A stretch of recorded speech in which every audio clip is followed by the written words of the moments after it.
the Cheltenham Flyer. Now there's a name that still stirs the heart of any true railway enthusiast. In its day, it wasn't just fast, it was the fastest train in the world and a shining symbol of Great Western Railway's engineering excellence.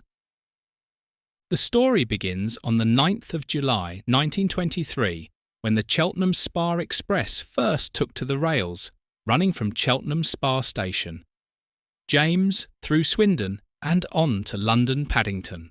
Under the guidance of GWR's brilliant chief mechanical engineer, Charles Collett, the service was entrusted to his superb Castle Class 460 locomotives.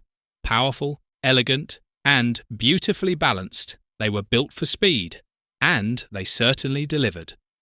It wasn't long before the public gave the train its affectionate nickname, the Cheltenham Flyer. By 1929, it was covering the 77-mile stretch from Swindon to Paddington in just 70 minutes, averaging an impressive 66 miles per hour. That was remarkable enough, but Collett and his crews weren't done yet. In 1931, the timetable was tightened further, pushing the Flyer's average speed to 69 miles per hour, and GWR proudly declared it the fastest train on Earth. But the real milestone came on the 6th of June, 1932.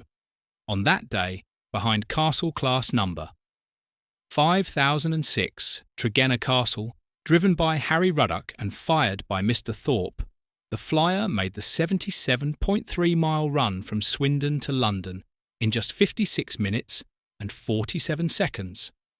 An average speed of 81.6 miles per hour, an astonishing achievement for a scheduled passenger service in the steam era.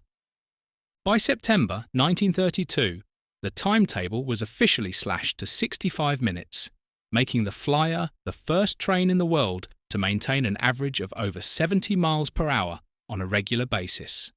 Between 1932 and 1935, it reigned unchallenged as the world's fastest scheduled train, a record that became a point of pride not only for the Great Western, but for Britain as a whole.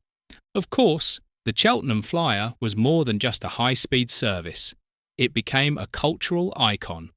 The GWR celebrated its fame with posters, cigarette cards, jigsaws, and other memorabilia, much of which is highly prized by collectors today.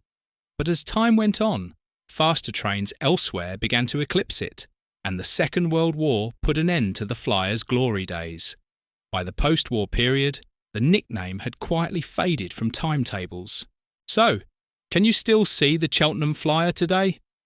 Well, not in the form it once took. The original service is long gone, and the Castle-class locomotives that made it famous were retired decades ago.